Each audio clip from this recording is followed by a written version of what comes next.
They called the MS Estonia unsinkable, but in 1994 the front of the ship didn't just leak, it vanished.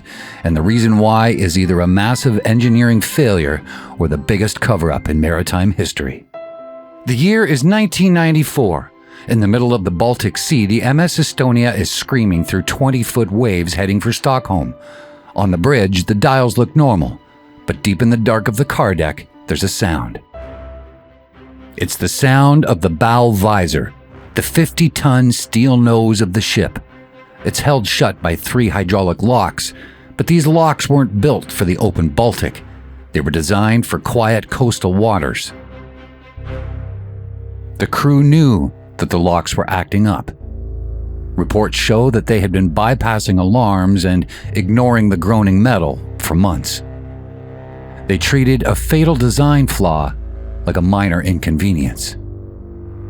They stayed complacent, believing that 12,000 tons of steel could handle a little extra stress. But they were wrong.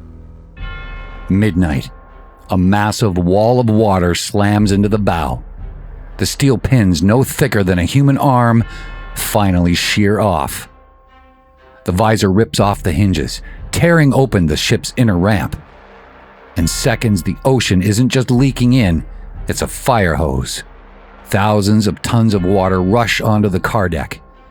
The ship lists 40 degrees in minutes. And this is where the official story ends. But survivors describe something completely different. Not just the sound of snapping metal, but a series of deep, rhythmic thuds. Explosions? Or just the ship tearing itself apart?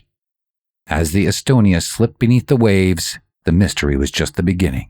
But what if the locks didn't just snap from the waves?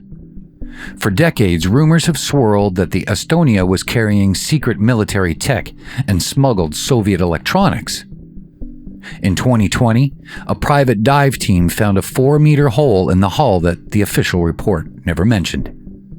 If that hole was caused by an external force, a collision or a blast, then the snap of the bow visor was just a distraction. The Swedish government's immediate reaction was to suggest covering the entire wreck in a sarcophagus of concrete. You don't bury a shipwreck in concrete to protect the dead. You do it to hide the evidence.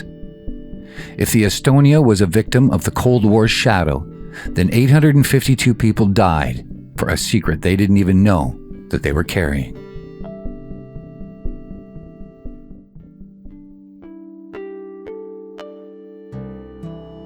Whether it was a smuggled bomb or a snapped bolt, the ripple remains the same. Every ferry you board today is different because of that night.